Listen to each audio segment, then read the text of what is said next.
This program was made possible by the Friends of KSPS, the Joel E. Ferris Foundation, the Friends of KSPS Endowment at the Inland Northwest Community Foundation, providing a stable source of income to keep KSPS financially strong and independent.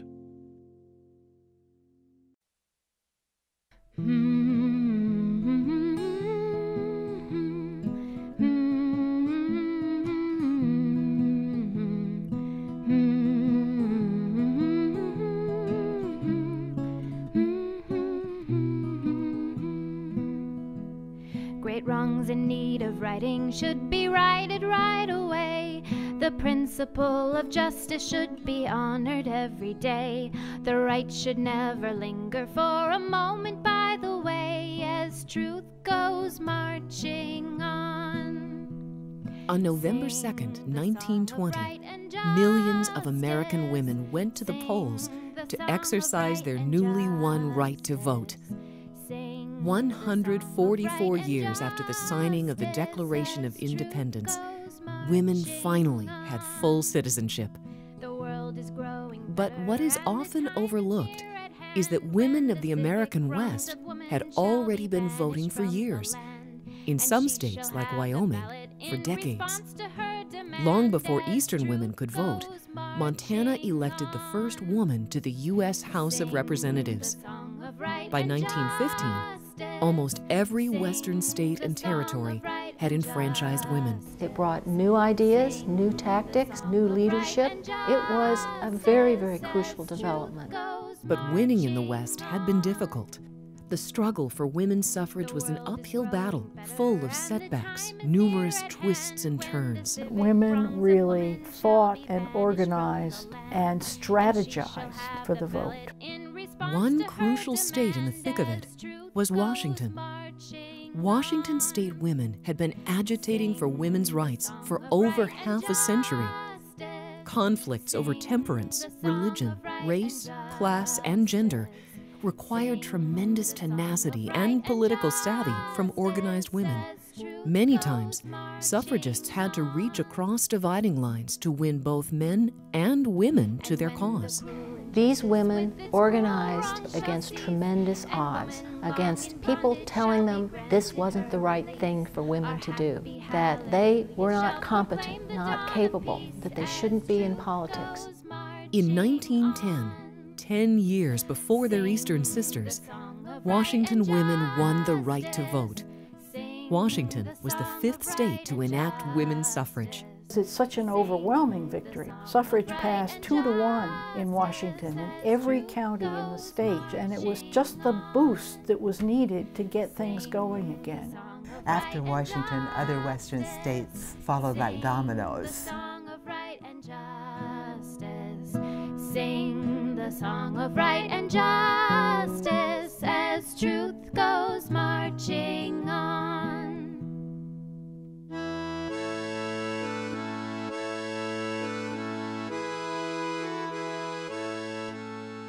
200 years ago, women lived in a world ruled entirely by men. Women had no rights. Higher education was for men only. Women were barred from attending college, working in the professions, and speaking in public. Proper ladies were confined to the home. Their biggest contribution to society is their ability to train and educate their children correctly. And they can do that outside of the public sphere, so there becomes this private cocoon, so to speak. It was unseemly if they went out to a public event without a male escort. If a husband or a son or a brother wasn't available to take them on a trip to town, they simply weren't able to go. Women were considered unfit to serve on juries, sign contracts, sue, or testify on their own behalf. Men just couldn't fathom that women could sit on a jury with men in a smoky back room and talk about things like rape and other crimes against women, which were often brought to court. It was just not the sort of thing that delicate female ears should hear. A married woman, by law, could not own or inherit property. In fact, wives were considered the property of their husbands. Women didn't have any economic rights. The minute a woman married, all of her property, including her wages if she worked, belonged to her husband, and she had no control over that at all. In the case of divorce, the man automatically got the children because they were his dependents. They were his. To improve her situation, women needed the power of the ballot. But that too was denied her. Nowhere in America, nowhere in the world were women allowed to vote. Traditionally, the only people who voted were men of property, and they represented their entire household, where the idea of women voting is just completely off the page. It's just not even considered. Oh, dear, what can the matter be? Dear, dear, what can the matter be? Oh, dear, what can the matter be? Women are wanting to vote.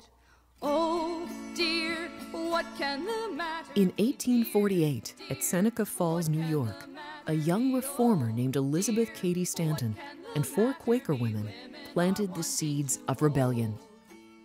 They organized the first women's rights convention in history. The objective, Stanton said, was to inaugurate nothing less than a rebellion, to overthrow the customs and laws that had kept women powerless for centuries. I call it the opening volley of the women's rights movement.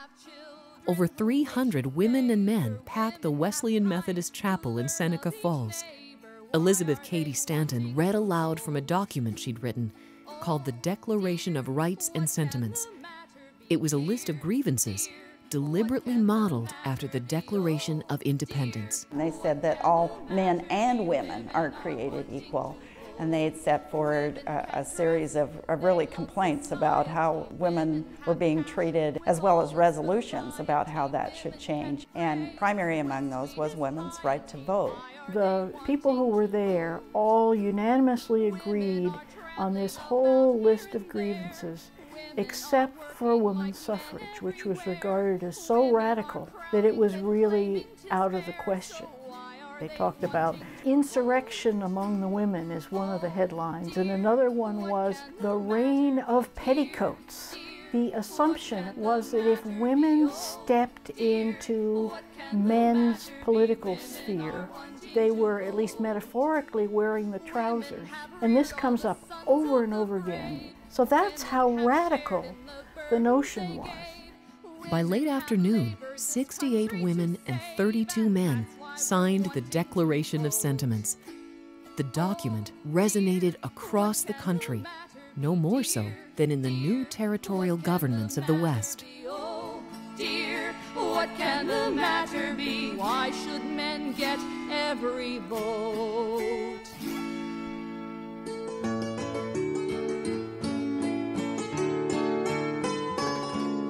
In 1853, the Washington Territory was formed. Census taker U.S. Marshal J. Anderson claimed 3,965 non-native people lived north of the Columbia River that year. Men outnumbered women by more than 20 to 1. Even so, only 6 years after Seneca Falls, the idea of granting women the right to vote was forming in Washington Territory. At the first legislative session in Olympia, House member Arthur A. Denny of Seattle proposed to allow all white females over the age of 18 years to vote. It failed by only 1 vote.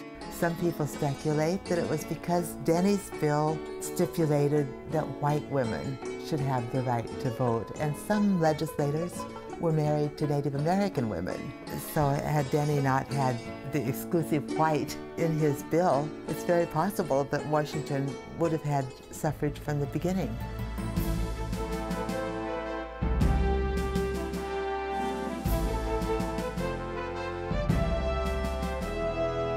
Until the Civil War, voting was considered a privilege, not a right. Each state and territory defined their own voting qualifications. Who voted was often limited by one's age, race, sex, property ownership, criminality, literacy, religion, and the ability to pay poll tax. But after the Civil War, the qualifications for voting changed. New amendments to the Constitution enfranchised the recently freed black slaves, but they did not include women. Suffragists were furious. Across the country, women challenged the amendments by attempting to vote, claiming they were citizens. It was called the New Departure Movement by suffragists nationally, in that they believed that these amendments really empowered women to vote. In Washington Territory, Mary Olney Brown organized a small group of women to cast their ballots at a few polling locations in Thurston County. 15 of these women had their votes counted. Mary Olney Brown and her party were turned away here in Olympia, unfortunately. I was looked upon as a fanatic. The idea of a woman voting was regarded as an absurdity. Mary Olney Brown, Olympia, Washington Territory, 1868.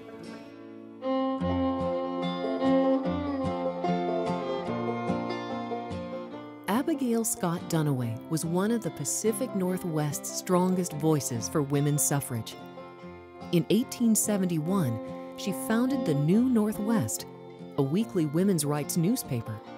A journal for the people, she called it. It was not that difficult for a woman to arrange for publication of her own newspaper. It was a way for her to convey her own ideas, and often a business for her, to support herself or her family. Anybody that she met would get on her mailing list, and her newspaper went out to these far-flung communities, giving women and men a sense of community, a sense of being linked to something bigger than themselves. Just think of yourself if you were in an isolated log cabin out in the woods someplace, and this came to you. My goodness, it would mean so much. Abigail Scott Duniway was a strong-minded, self-educated pioneer woman, mother of 6, a prolific writer who authored 22 novels that she serialized in her weekly newspaper. Duniway knew what it was like to feel hardship and isolation. At 17, she traveled west over the Oregon Trail and for years lived the hard life of a farmer's wife. After an accident injured her husband, Duniway became the family's sole supporter. She understood how having no rights affected women. She was listening to other women and getting outraged at what women were putting up with, what they were going through. She just heard about the horrible, deplorable circumstances that a lot of women were living in, where they had to do enormous amounts of work and they had almost no interaction with other women. Throughout Duniway's life, she talked to women, wrote down their stories, and published them in the New Northwest. I was not an easy convert to equal suffrage. I had been led from childhood to believe that women that believed in suffrage were man-haters, of whom I'm certainly not one. But a long train of pioneer experiences led me at last to the light, which when it burst upon me, found me willing to take up the burden. Abigail Scott Duniway, 1871.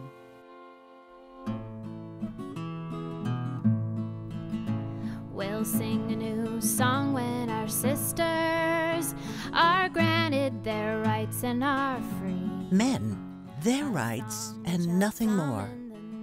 Women, their rights and nothing less. Susan B. Anthony. To liberty's great jubilee, to liberty's National suffragist Susan B. Anthony traveled to the Pacific Northwest for the first time in 1871. She had accepted an invitation from Abigail Scott Duniway to join her on a 2,400-mile lecture tour to argue for women's suffrage.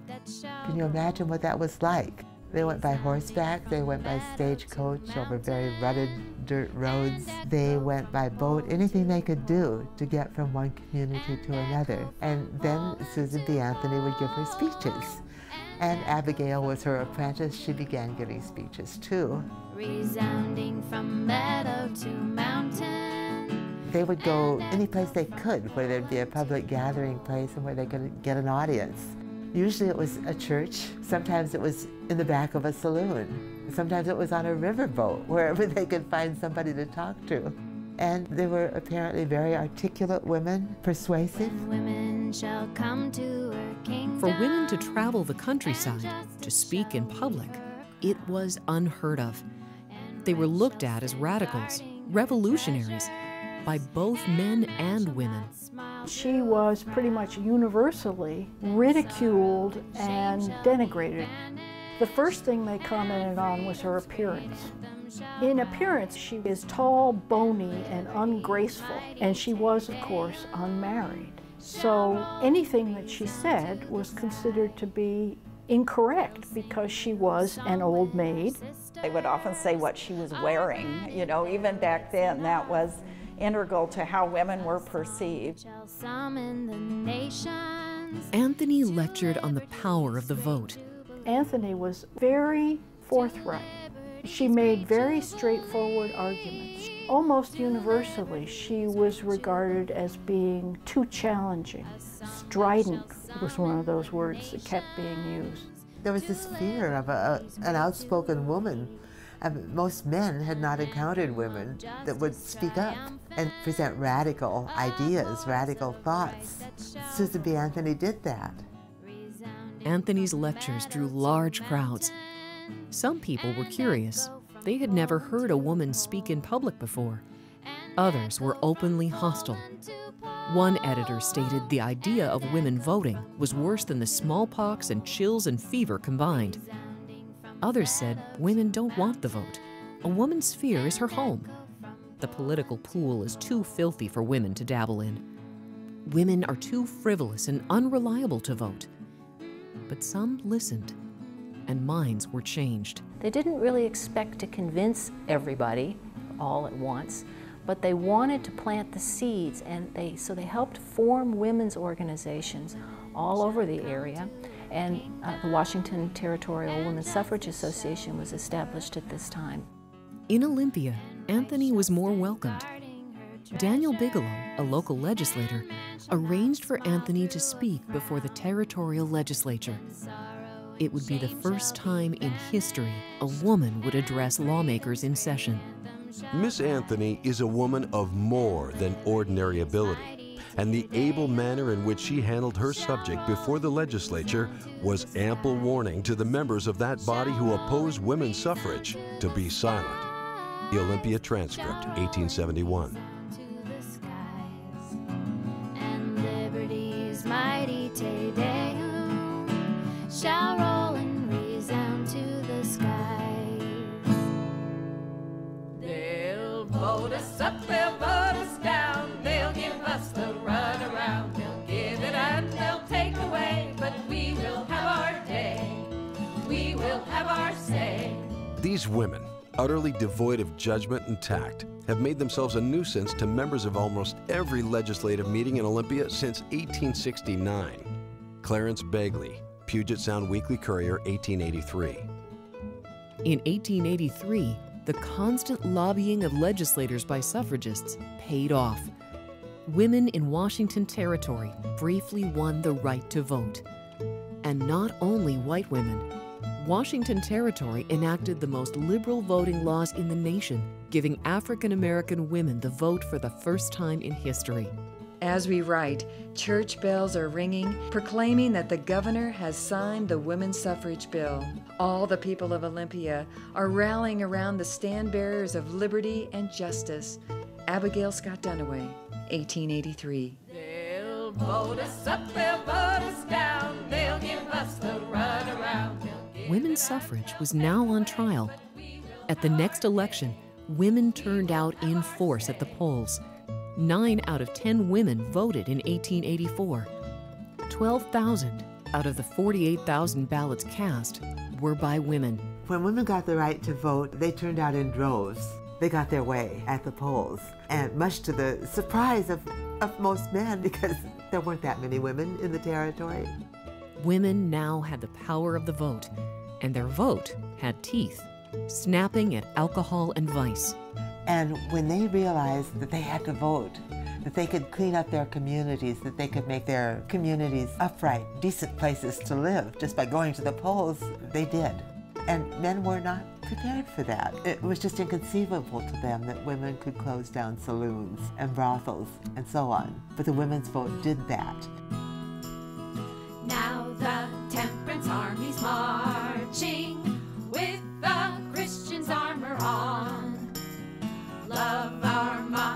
Christ our captain, prohibition is our song. Alcohol was a serious issue for women.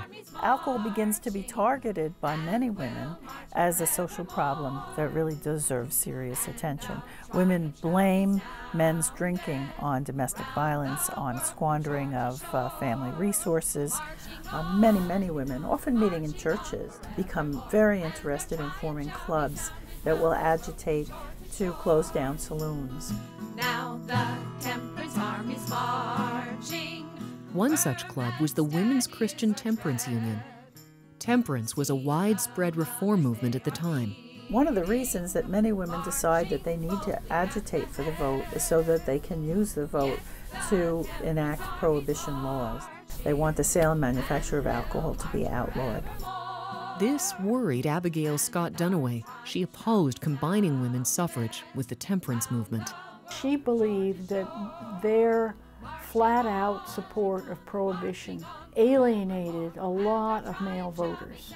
She believed that the liquor interests were funding most of the anti-suffrage efforts. In rural Yakima, women were determined to put the town's saloons, brothels, and gambling dens out of business. And the same thing was true in Seattle. Unfortunately, the city coffers were dependent on sin, S-I-N, taxes. And that's how they kept afloat. So, for each prostitute, for each den of iniquity, for each saloon, there were taxes rolling in to support the city government. Well, as those establishments closed, the cities found that they were broke. They had no money. The liquor industry and anti-suffragists fought back in the courts.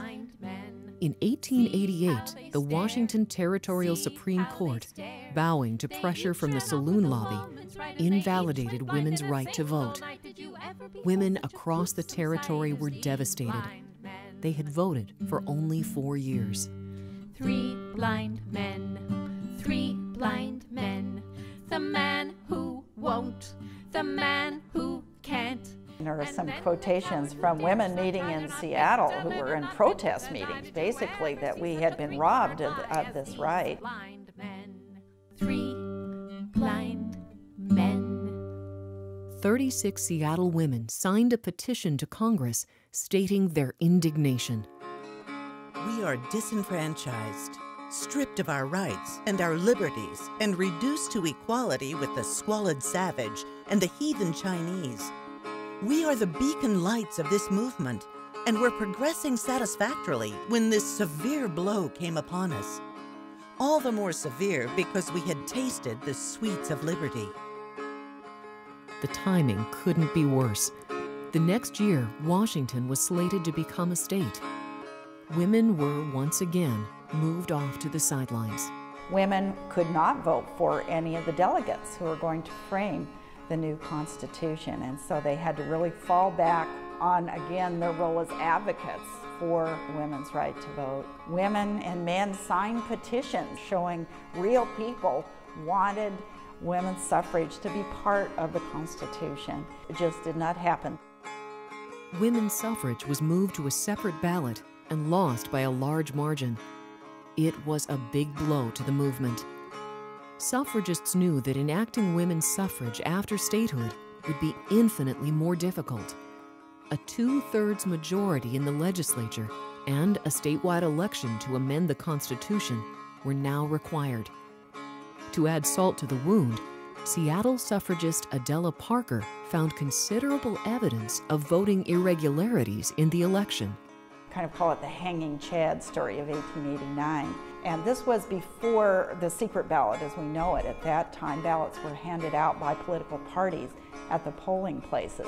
And so this had been pre-printed with for women's suffrage already crossed out. And this, as you can imagine, really enraged women's suffragists.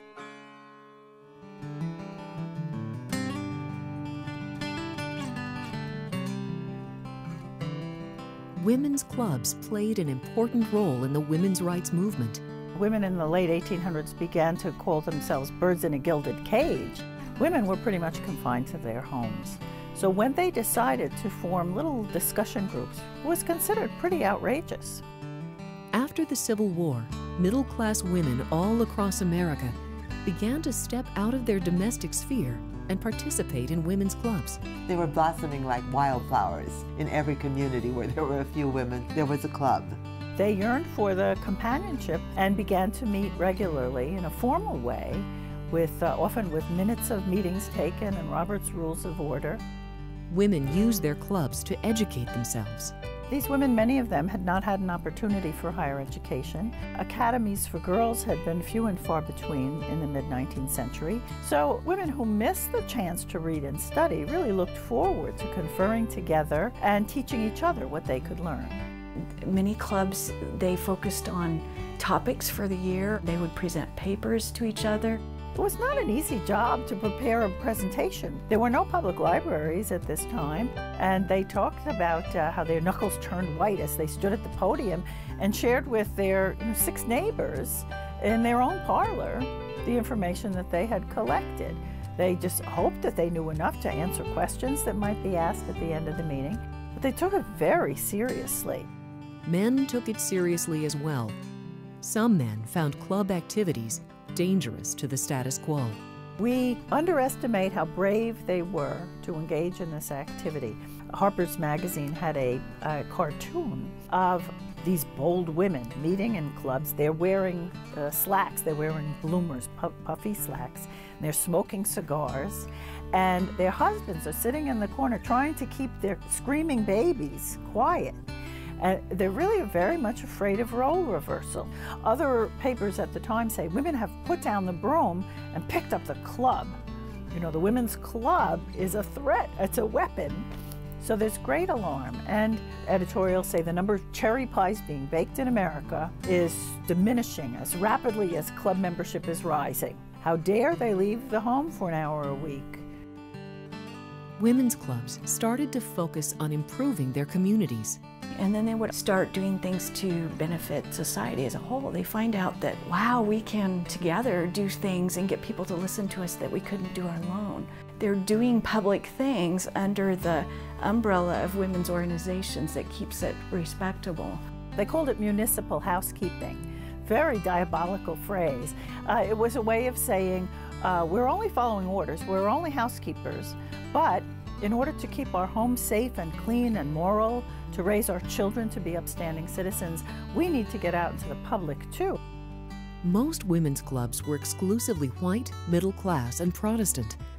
But African American, Jewish, and Catholic women also formed clubs and helped build their communities. Women were often the ones that worked in the schools, that started public reading rooms, public libraries, tried to bring some of the culture into the new society. They did what they could to civilize these rough-hewn communities and to build community.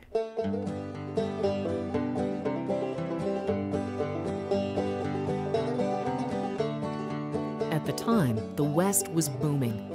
Seemingly overnight, communities were doubling and tripling in size. Immigrants were flooding in. 1/4 of the population in Washington was foreign-born. Women's clubs went to work.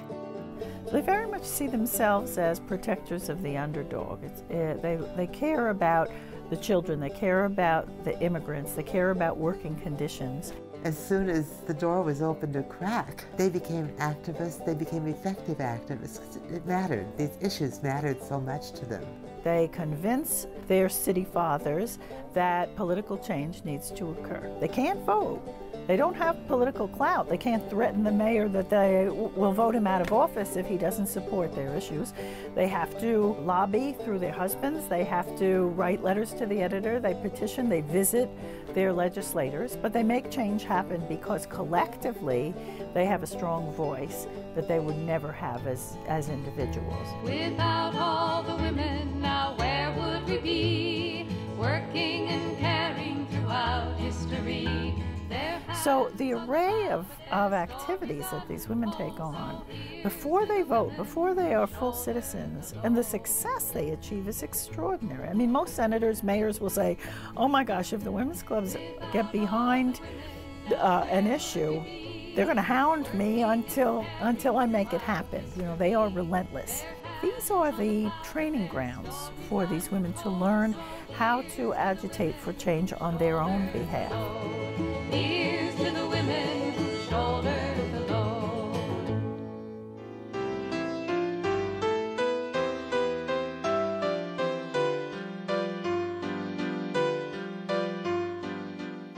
With the turn of the 20th century came a new generation of women. Industrialization had created a demand for more women in the workforce. Increasing numbers of women attended college and were starting to enter the professions. Women began to step out of traditional roles. The typewriter opened the door for women into the business world. The bicycle also helped to emancipate women. It gives women a feeling of freedom and self-reliance, Susan B. Anthony said. Away she goes, the picture of free, untrammeled womanhood. Women's suffrage, however, had trouble getting traction. Losses in California in 1896, Washington in 1898, and Oregon in 1900 were demoralizing setbacks. But in 1906, new, more organized efforts began in earnest in Washington state. Under the leadership of two women, Tacoma resident Emma Smith DeVoe, a professional organizer for the National Women's Suffrage Association, and May Arkwright Hutton, a wealthy Spokane philanthropist, the suffrage movement was rekindled.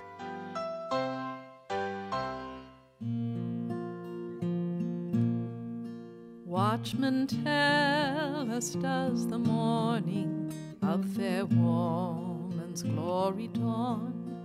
Have the signs. Emma Smith DeVoe was a seasoned suffragist and brilliant organizer. She brought a breadth of experience and a political acumen to the campaign that it had not had before at a crucial time. DeVoe was described as the perfect lady. Her forte was femininity, tact, graciousness, and charm. She also goes by the term Mrs. Emma Smith DeVoe. So she's showing that she is very much a married woman. She's middle class. She's not this revolutionary. She really illustrates that suffragists could be very feminine. DeVoe allowed no noisy demonstrations, no man-hating propaganda, no militancy. College-educated at Eastern schools, DeVoe was cultured and refined. She has the mind of a statesman, the manners of a gentlewoman, and the persistence of a bulldog.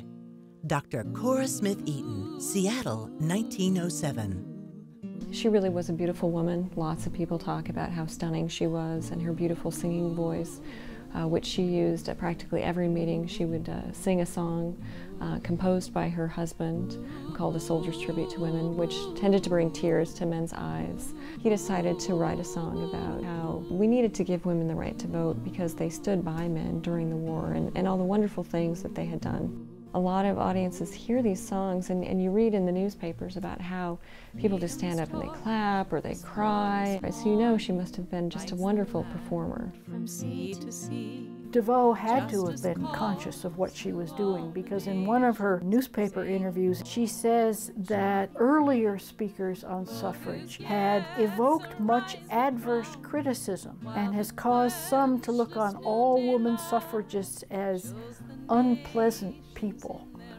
Heavens above that Emma Smith DeVoe would ever be unpleasant. So she basically makes an argument for womanly behavior. Emma Smith DeVoe was also aware of the importance of dress. She would wear outfits that would emphasize her femininity. The small waist, the puffy sleeves. She dressed in lace and white silk crepe, and she showed up with flowers. So she looked like she was a very feminine woman and really won over the society people. Voters, yes, arise, look round thee. In 1906, Emma Smith DeVoe became the president of Washington Equal Suffrage Association. DeVoe and her followers mastered the still hunt strategy. It ran underneath the radar and focused on a personal level of persuasion. The heart of the still hunt campaign is to get women to persuade the men in their lives, their husbands, their fathers, their brothers, their ministers, their school teachers, to essentially move the argument out of sort of the global, God, women are going to vote, to, oh yes, Mrs. Smith, who's a very nice woman and who I've always had been on good terms with. Of course she'd be a reasonable person to have to vote. And that's what made it an effective technique.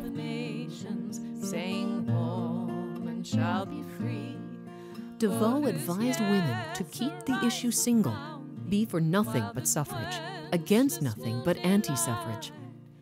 Pin your faith to the justice of your cause. It carries conviction. Always be good-natured and cheerful.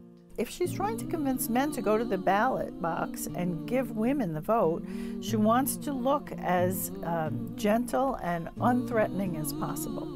So she and the women who followed her were very careful to be polite, respectful when they met with legislators, when they wrote to their town newspaper. They wanted to impress the men that they were just as thoughtful as the men who were voting.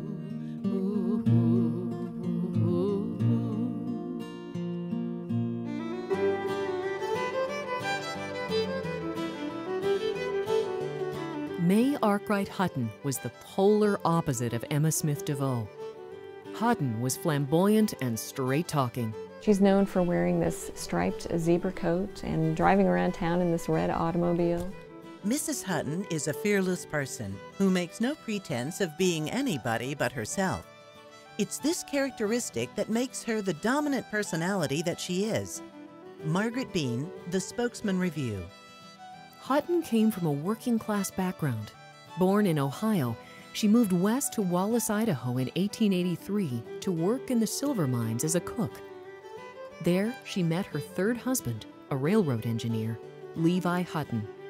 Together, they invested in the Hercules silver mine and struck it rich. It's a real rags to riches story, and I think she never forgot her roots. She was a scrapper, and she didn't have any problem speaking loudly and shocking people. She was a big woman. She weighed about 200 pounds. She dressed flamboyantly. Sometimes she even wore pants. And sometimes she dressed in men's clothing. And she was quite straightforward in the way she said things, was she acted like one of the boys. In the time that they were in Idaho, women had won the right to vote in that state. And May was very, very proud of that. She was a staunch Democrat. She had become active in local politics. She'd even run for the legislature, and she had lost by a small margin. When the Huttons moved to Washington State in 1906, May lost her right to vote. A situation, she fumed, we need to rectify with all possible speed. We moved to the state of Washington, where the only persons not allowed to vote were criminals, idiots, and women. May Arkwright Hutton, 1906. Hutton quickly became known as a feisty, straight-talking suffrage organizer across eastern Washington. She appealed to men's sense of fair play, of justice, no taxation without representation. She was one of the early people to have an automobile in this part of the world. She'd drive it around to the farmlands and start to tell any farmer in sight why women should vote. Of course they came to see the car and to see a woman driving it and then giving a speech. You know, all of these things were outrageous for the time. By 1909, Emma Smith DeVoe had reorganized and revitalized the Washington Equal Suffrage Association. She wrote a new constitution, she instituted a dues system, she got people to write letters to the legislature. She also starts working with a state senator on introducing a women's suffrage bill. They start drafting something. During the 1909 legislature, women from all over the state, hand-picked advocates, came to lobby legislators one-on-one. Emma Smith DeVoe and May Arkwright Hutton sort of set up headquarters here. May was determined to get the right to vote again, and her tactics were quite a bit different at times than Emma DeVoe's. At one point, she showed up at the legislature bringing 5 fair daughters from Spokane, some of the prettiest girls she could find, and she got them to kind of wine and dine legislators at the inaugural ball. And Emma DeVoe, of course, was outraged at this. As were many suffragists, this wasn't something that they condoned or that they approved of.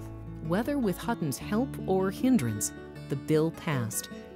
Women's suffrage would be on the ballot in 1910.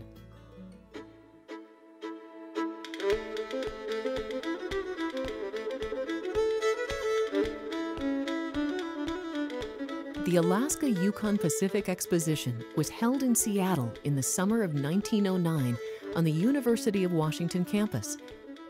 It was a publicity bonanza for suffragists. 3 million visitors from across the state and beyond attended. Thousands of visiting male voters were brought in contact with many of the nation's best-known suffrage proponents. Washington women had a suffrage exhibit at the fair, passing out literature and buttons. There was even a Women's Suffrage Day with hot air balloons, banners, speeches, and special admission prizes for women. To kick off the campaign, Emma Smith DeVoe invited the National American Women's Suffrage Association to hold their national convention during the expo to capitalize on the special event. She organized a special train called the Suffrage Special to bring national leaders to the convention in Seattle. It was just loaded with suffragists, Anna Howard Shaw, you know, all the big names of the suffrage movement. And they've decorated the cars. They have these yellow streamers. They have flags that say votes for women. And then they have this whistle stop campaign where they stop at various communities, and women who are on the train go to the rear end of the train and give speeches in favor of women's suffrage. And a lot of people shower the women with flowers and fruit. And when it got to Spokane, our great Hutton regaled them at the Hall of Doges in the Davenport Hotel. And there's a big do in Spokane. All of Spokane's suffragists were there in droves and gave them just extravagant welcome. Spokane treated them as royally as they'd ever been treated any place. Breathing for 18 hours. Every atom of hospitality that could be extended through the joint working of the Spokane businessmen and the Spokane Equal Suffrage Club. 80 women suffragists from every corner of the United States held sway in Spokane. While the majority represent states where they've not yet gained the ballot, in spirit alone, they ruled this city. The Spokesman Review, 1909. Dear Mrs. Brown, if we are to be victorious in this state, the best women with the best judgment must be in charge. I do not consider those who make a profession of and earn a livelihood in any reform are the best elements for success. Yours in liberty, May Arkwright Hutton. For some time, Hutton, along with other prominent Seattle and Spokane suffragists, were unhappy with DeVoe's leadership. They found DeVoe too controlling, more of an organizer than a leader. Some of the women got in their head that Emma was a politician, that she was following the money rather than really putting the cause of women's suffrage first. And so a lot of women thought, well, you know, it might be better for the cause if we had someone who wasn't getting paid. An ugly power struggle erupted at the state convention. DeVoe and close friend Dr. Cora Smith Eaton, treasurer of the state organization, used rather heavy-handed methods to ensure DeVoe's re-election. Came to a head over who could be delegates to the convention, and Hutton had lined up a lot of supporters on the east side of the state and likely to unseat DeVoe as the president of the statewide association. Hutton tried to bring in a large number of women from Spokane and paid their way, and the DeVoe contingent tried to block the seating of this delegation. They went further by trying to discredit Hutton personally. They claimed that she had tried to bribe legislators during the legislative session. They claimed she had used foul language. And they went further and claimed that in her days in Idaho, she had run a whorehouse. They didn't have any evidence for this. And they didn't do this publicly, but they did it privately, trying to pressure her away from her efforts to challenge DeVoe's leadership. Hutton fired back a response. Dr. Eaton, with regard to your threatening and blackmailing letter, it is not in your power to keep me, an officer elected at the state convention, out of the state organization. I will be at the convention, and there will be as many delegates seated in that convention as our membership entitles us to.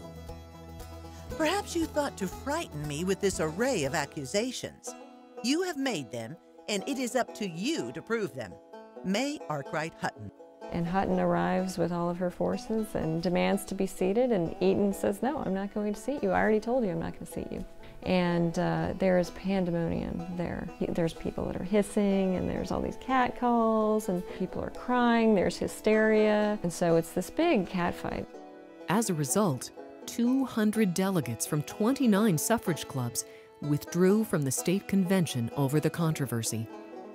Without the opposition, Emma Smith DeVoe was re-elected president of the Washington Equal Suffrage Association. Hutton took her complaints to the national leadership when they showed up, and they were very angry at having to be put in the middle of dealing with something like this. They cut DeVoe's stipend, basically fired her as a national organizer, and thoroughly alienated her at this point. But DeVoe remained the president of Washington Equal Suffrage Association, while Hutton formed a new organization, the Washington Political Equality League. In some ways it made the movement stronger because although it's splintered into a lot of different groups, each of these groups knew how to best approach their constituents about why women should have the right to vote. And I think it was certainly true with Hutton, who really tailored her campaign to the interests of Eastern Washington and labor. We'll sing a new song when our sisters are granted their rights and are free. A song that shall summon the nations to liberty's great jubilee. Washington women came out in force for the 1910 campaign. Working women, club women, union women, temperance women, Grange women, women of different races and creeds put aside their differences to work for women's suffrage. They had to figure out ways to reach out to an extraordinarily diverse population, and in the West and in Washington, these people were often physically, geographically very widespread and very isolated. They had to come up with arguments, a wide range of arguments that would appeal to various different groups and figure out how to get those arguments out to those groups. You have to have the woman power to go out to every single group. You have to have the local women who could go and make the pitch to where the men are and make it in terms that they would understand. Women's suffrage had not had a victory since Idaho in 1896, 14 years earlier. Many women began to recognize the need to incorporate new modern tactics considered more masculine to gain women's suffrage. Many women, younger women in particular, were frustrated by what they felt were stale, outdated techniques and were agitating for more direct action. Anything that would attract publicity, but good publicity. For example, some Western women in several states, including Washington, climbed up on top of mountains and planted suffrage banners. And this message was then that these women were strong and courageous and determined. This was different from the message sent by British suffragists accosting politicians and breaking windows in Parliament. And they really focus on publicity. They have a publicity bureau. They've got a woman who's in charge of it, Dr. Adela Parker, and they issue press releases. They send editorials and information to the press, and you know, it works. And a lot of these tactics that are sort of experimented with by these Washington women in the 1910 campaign are then taken by California suffragists and expanded greatly and used in their campaigns. The use of parades was just starting in Washington. Some marched, like these women in Yakima, but most decided to ride floats. A lot of women weren't thrilled about the idea of parades, especially marching in parades, because marching was associated with the militant side of the house of suffrage, especially in England. That would be something that militant suffragists would do. So they decide, well, if we're going to have a parade, we will sit on floats. And so they had a float for women's suffrage, and they portrayed Washington women as being shackled, and they have the goddess of liberty, with an axe there trying to get her out of these shackles. So they definitely try and use this new medium. From meadow to mountain, and echo from pole unto pole. Another savvy tactic was the publishing of the Washington Women's Cookbook, sold as a fundraiser for the campaign. I think the message that they wanted to convey was that although they wanted a voice in the public arena, they were good cooks. They were not going to abandon their domestic responsibilities. Washington suffragists also published their own newspaper, Votes for Women, which is just a goldmine of information about what was happening statewide. Votes for Women really helped legitimize the campaign because they would often ask the governors of states such as Idaho, how's it working there? They would give testimonials about how effective women's right to vote was there. Inside every issue was a poster. And women were encouraged to put these posters up all over their communities. In fact, there were poster brigades organized, and they gave the recipe for the paste to put them up. And they had great slogans, fewer divorces where women vote. Lincoln said women should vote, Roosevelt said women should vote, and even Mark Twain said women should vote. Resound to the skies.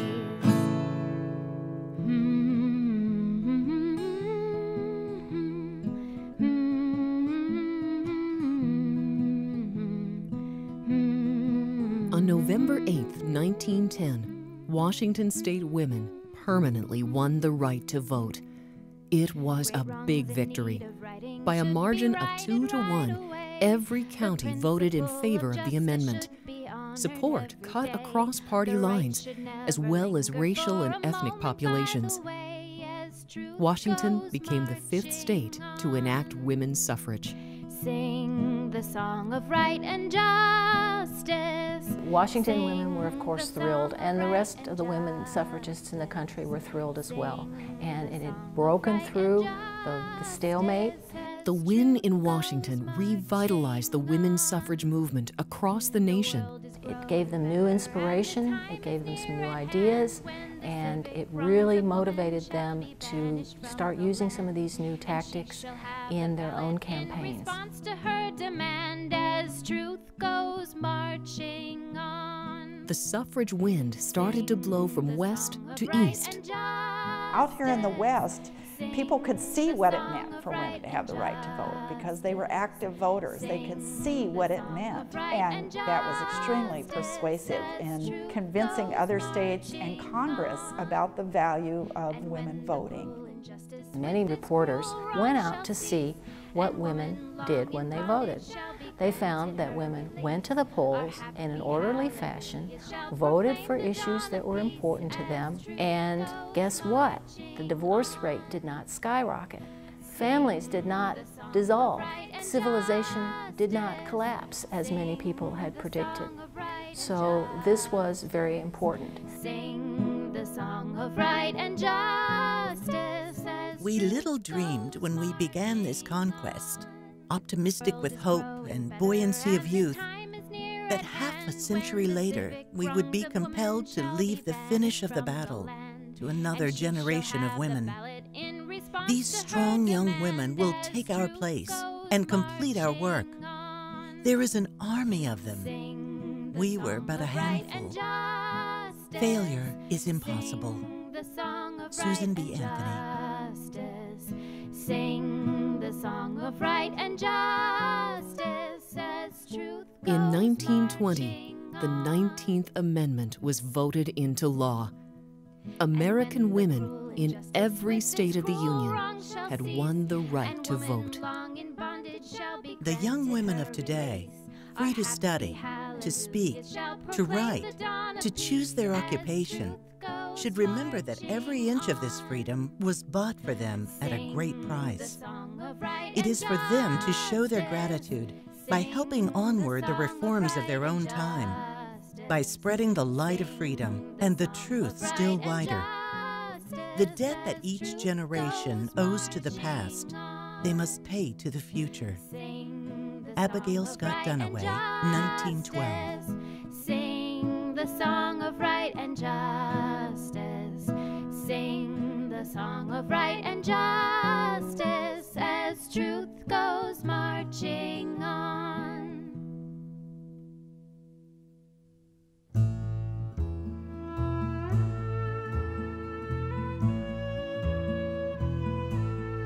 Forward into light,